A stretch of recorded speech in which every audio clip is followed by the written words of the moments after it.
इस्रोचा मोठा बदल, rocket manufacturing private सेक्टरकडे. भारताच्या अंतराळ क्षेत्रात एक मोठा बदल होण्याच्या मार्गावर आहे.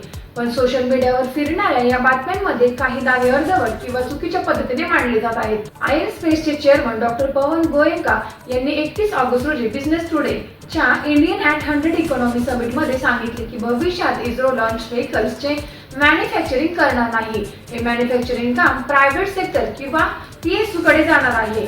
याची सुरुवात आधीच SSLV म्हणजे स्मॉल सॅटेलाइट लॉन्च व्हेकल्स पासून झाली आहे.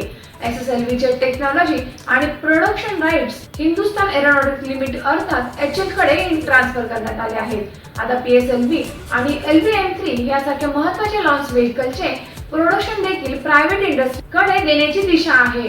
गोयंका यांच्या म्हणण्यानुसार इस्रोने आतापर्यंत 120 टेक्नॉलॉजी प्रायव्हेट सेक्टरला ट्रान्सफर केल्या आहेत.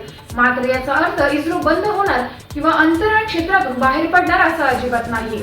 उलट इस्रोचे लक्ष आता research, advance technology, scientific mission, specialised satellites यावर अधिक केंद्रित होणार आहे. दरम्यान नवीन इंडिपेंडंट लॉन्च सेंटरच्या ऑपरेशनसाठी प्रायव्हेट ऑपरेटर्स निवडण्याची प्रक्रिया पुढे जाणार असल्याचे गोयंका यांनी सांगितले.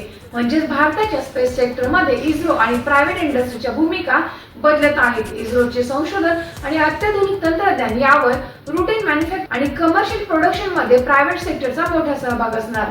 खरा मुद्दा हा आहे की इस्रोच्या मॅन्युफॅक्चरिंग मधून R&D होणार स्ट्रॅटेजिक शिफ्ट.